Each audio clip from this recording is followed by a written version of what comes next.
Thank you for tuning in to Koppen with Comic. I'm Brian Kopp, and we're here with comic Jonas Barnes.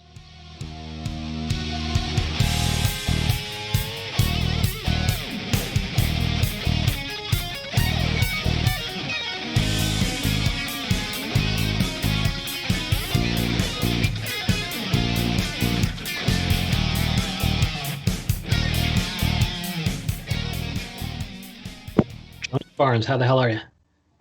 I'm good, man. How are you doing? Oh, good. Thank you so much for coming on. And real quick, where can people see you do stand-up comedy on stage in New York City normally, and where can they find you online in the meantime?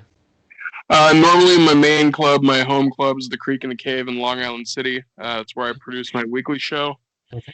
and you can find me all over Twitter, Facebook. Twitter, it's at Jonas Barnes. Instagram is at Jonas Barnes Comedy.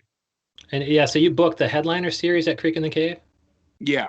Okay, and what is that? Are you that's kind of you're kind of a top booker there, so you're booking the kind of the top shelf talent for the Creek in the Cave? Well, it's that, but also it's one of the only shows in New York City where the headliner is actually doing 45 minutes as opposed to Oh. showcase style. So the headliner Oh. every time does a long set. Oh, okay. So that must be something that they enjoy. Yeah, definitely. It's one of the only times to be able to work it out in New York City. Oh, good. So other than some people make fun of Long Island City. Of course, I do not because I'm in Astoria, and actually, I'm probably 3 feet away from Long Island City right now. But if the headliner can make his way out there to Creek in the Cave, he's going to get some good time. Yeah, definitely. I mean, we've had some top shelf talent, so yeah, it's a good thing for New York, and I also produce it in LA too. Wow. So yeah, how does that happen? So in LA, the one in LA, I'm the booker of it, and I'm like the shadow producer, and then I Okay. have somebody that's on the ground in Los Angeles that kind of makes sure everything flows properly. Um, Oh, and what venue is that then? They don't have a Creek in the Cave out there, do they? no, they don't. But Okay. they have a similar venue. It's Okay. called the Sycamore Tavern. Okay. It's called the Dojo of Comedy. Oh, okay. Yeah, And so it's like do they get 45 minutes there too? yeah, they do. Okay. The last one that we had before this whole shutdown situation was Jessa Reed. Oh, So wow. she dropped 45 minutes there, and then Uh, it's a cool venue. It's like a mile from the Comedy Store. It's really centrally located on Sunset Boulevard. It's a great venue. Good. That must be a wonderful. It's kind of probably an easy show to book because everybody wants to be a mile from the Comedy Store and have 45 minutes and just to be headlining. Right. It's so hard to do that in Los Angeles and New York to do a long set and actually work out for your local fans. So it Yeah. works out pretty well. And so, how did you kind of get into that? It looks like you were kind of not only do you have several podcasts that we can talk about. Also, you're kind of a writer for several magazines, but I think you contributed writing for the Comedy Central roast of Bruce Willis. Is that correct? Yeah, I contributed some of the writing to that, some of the jokes and stuff that were thrown out there. Can't say which ones, but yeah, Yeah. It's yeah. we So had kind of. a handful of them. Handful of them made it on. Oh, good. And so, I mean, were you based in Seattle a long time ago? Yeah, I was originally based comedy wise in Seattle. Okay, and then how did you make the transition to the point where you are booking headlining series in both LA and New York City and writing for roasts? Well, I mean, in Seattle and Portland was where I was at right before I hit New York. Okay. Seattle and Portland both have a really low ceiling as far as what you can really do in those scenes. Right. Like that's actually how the headliner series really came about. So in Seattle and Portland, it's really easy for you to work out 30 minutes, 40 minutes, 60 minutes, and build up your hour. And then when I moved to New York, I found out that that's almost impossible in New York City. So I was like, oh shit, okay. So it's like it's almost impossible in New York to do this. And then also I found out in LA, just through the grapevine and also going to LA, that it's pretty much impossible there too, unless you're doing Wow. a big theater show. So I Okay. was like, this needs to be a thing. So I Yeah. started it and comics, Jo I mean, Jonas it's Barnes made it a thing. Jonas Barnes is like, this should be a thing, and then Jonas Barnes makes it the thing. pretty much, yeah. Saw the opening for it and I was like, why is this not a thing? And Yeah. it's worked out really well. And then are you able to kind of get on any of these shows yourself? Like, are you able, do you put yourself on the Creek in the Cave earlier in the evening, or are you, where are you kind of working out your act when the virus, the virus ends and New York City opens back up? I mean, I perform all over New York, but the headliner series show at the Creek in the Cave, I host it. Okay. So that's kind of my way of making sure that I have new stuff every week. Okay. So yeah, I make sure that I host it. And then if for whatever reason, if I can't host it, I have some people to, be backup hosts and stuff like that just in case. But yeah, I'm usually the one that hosts that. Yeah, it must be a fairly easy hosting slot to give away if you ever have a vacation coming up. Right. It's not. It's not at all. Yeah, does somebody want some sweet stage time in front of a rapt audience that's paying attention because there's a huge headliner coming up? Right. Yes, a hard sell, real hard sell. And then what we're going to talk about real quick today is the fact that there's kind of a, you suggested a handful of topics as I have the comics do, and there's a nice thread running through it. I mean, horror movies, metal music, and also things like, MMA, pro wrestling. Like, what do you think these things have in common? And, what do they say about the person who holds these interests? I would think that there must, somebody who likes metal music might be more likely to like horror films than maybe Lifetime movies. Right. I think people that are into horror generally have a darker interest Yeah. in most of the arts, whether it's literature, whether it's music, whatever. And a lot of times heavy metal music and horror films go hand in hand. Yeah, Um, sometimes one scores the other, don't they? right, absolutely. That happens all the time. So I think that vein goes quite, right down there as well. But I've always been into the theatrics of things, Uh, which is also why I like heavy metal shows, because a lot of times they have a really theatrical stage set, like they have a really big performance, which is also why I like professional wrestling, because it's all about the entertainment factor. oh, and so I mean, is any of that making its way into your comedy? Like, are there any theatrics in a Jonas Barnes set? No, Okay. absolutely not. I am Okay. not. I Nope. I am a stand there and talk about my life comic. Yeah, yeah. Some people like things because they're the same, and sometimes people like things that are totally different from them. And so, if you're a stand and place guy, that makes a little sense that you enjoy the theatrics of, pro wrestling or metal. Right. I don't have to do any of the active theatrics because a lot of the stuff that I talk about on stage is pretty outlandish in and of itself because I've lived a very crazy life. So Okay. Yeah, that's what like I mean, you're into rock photography, but also, it sounds like you can speak to addiction a little bit, which I'm interested in. oh, definitely. Yeah, that's been something that's been a part of my life literally since birth. So Okay. And so, yeah, what can you say about it? Is any of it making its way into your show? Like, I think myself, I'm a food addict, but I'm also, great friends with, recovering alcoholic, and a certain program, I shall not name its name, saved his life because he worked the program. It's not, the program didn't save your life. You saved your own life by working the program actively. Like, is right. any of that, yeah, is any of that making its way, like, in your show, were you talking about any lows that you or other, any bottoms that you or friends have had?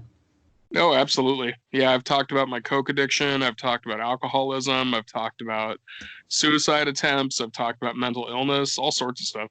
I think that's kind of one of the best ways to take a really dark, you know, subject like that is to pull the humorous aspects out of it. Yeah. And it kind of like it breaks the ice for the audience, but it also like gives it a human layer too. Yeah. And also, you're not making fun of the fact that you did it. You're making fun of the situations that came out of doing it and why you're better now than you were then. Yeah. And so, I mean, what are some of the things that maybe, you were using substances to cope with? And, are those things now being coped with more constructively via comedy or via performance? Yeah, there. One of the biggest things that happened when I started going into recovery and when I started really like getting back in tune with myself is I really reflected on my life and why I was using and why I was going through all those things. Yeah. Once I reflected on those with a more clear head and guess would say a non-medicated brain, Yeah. I kind of really cracked all that open and actually dealt with it. which Yeah, well, really, yeah. What were some of those things? Was it having a big ego or having anxiety or kind of what? Yeah, what can you talk about as what some of those sources that you dug into? I can talk about any of them. I mean, a lot of it wasn't ego. It was a lot of it was I had fears of commitment. Okay. I had abandonment issues from my childhood. I had some past trauma that had to do with my dad that Okay. I didn't deal with. Okay. So once I started dealing with that stuff, I could pull all the funny stuff out of the really shitty things that happened. I was like, okay, there's actually a lot of humor here.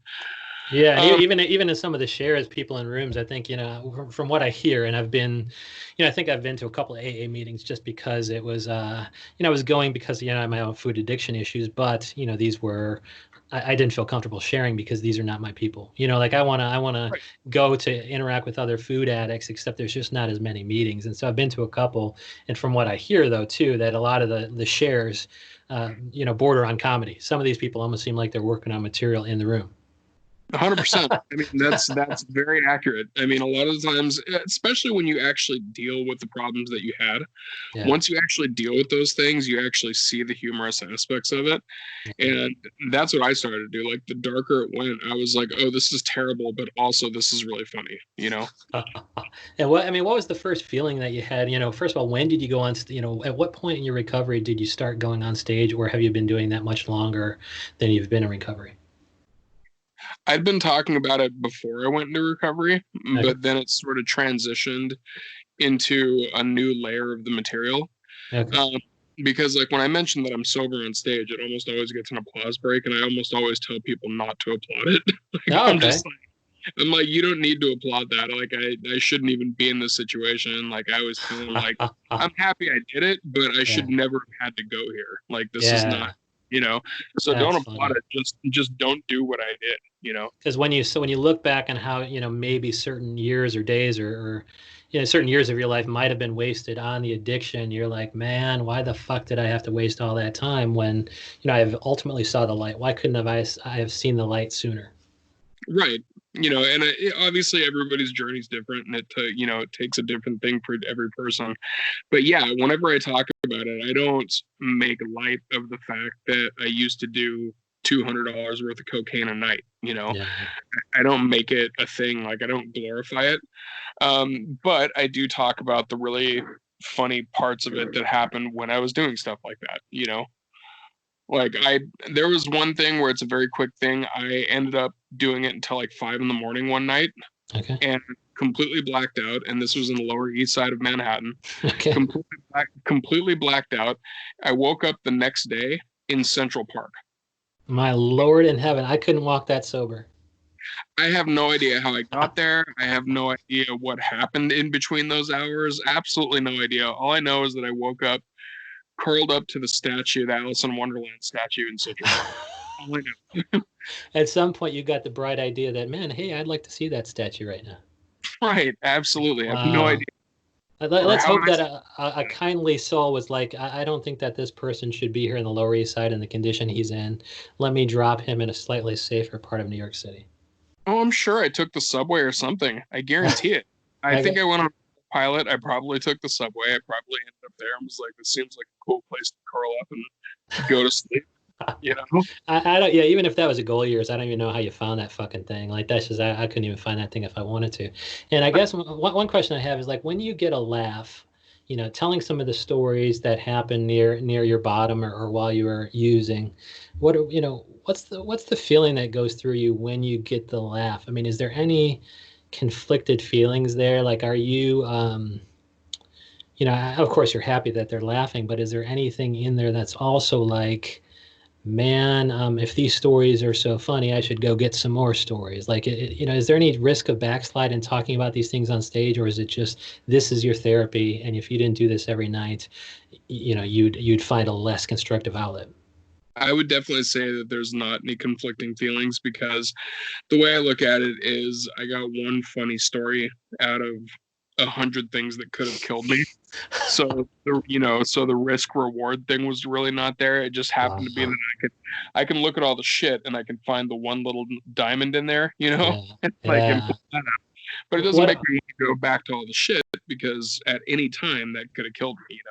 Yeah, and I imagine even the good story that you had was just surrounded by an avalanche of shit. So it's Oh, nice that you have that, yeah, that wonderful perspective because, some of those people who never get rid of, who are these tortured artists thing, like, I mean, it's such kind of a stupid myth. And I think Nick Thune, that was so funny. Stand-up comedian Nick Thune was on Bert yeah. Kreischer's podcast, and it was so funny. Like I've had the same experience myself where it turns out in a previous episode, Nick Thune blacked out during a Kreischer episode. And so when he came back on, Bert Kreischer was like, dude, I thought it was so cool when you cracked that beer once we started recording. He's like, dude, I don't remember that shit. That was me at my lowest. And Kreischer was almost admiring of it. And I had the same situation where I was at the lowest point of my food addiction, and some dude saw me eat, like some dude who went to law school with me saw me eating a sundae, a ice cream sundae at like 10 a.m. on a Saturday by myself. And he was like, Yeah. I thought that was so cool, and I was like, that was actually the moment I thought, what the fuck? Somebody just spotted me doing this Right. ridiculous thing, and so. But meaning on the Kreischer Thune thing, they talked about how much of a myth it was that tortured artistry is a thing. It's like you're an artist, you're not, and the fact that you're tortured probably is not what's driving the results in your art. 100%. Yeah, I agree with that. And I think also once you actually get to a certain point of recovery from substance abuse and from from anything, whether it's food addiction or substance abuse, sex addiction, gambling, any of that, you also start to love yourself again, you know, Oh, because there's also aspects of that too. There's always some sort of self-hatred going on. yeah, It's like in some fashion, whether it's extreme or not, there's some form of self-hatred going on. So once it finally kind of like smooths over a little bit and you get to a point where you can kind of accept yourself again, yeah. that's when it kind of goes like, okay, yeah, I don't want to go back to that person that hated who he saw in the mirror. I like who I am better. And Wow.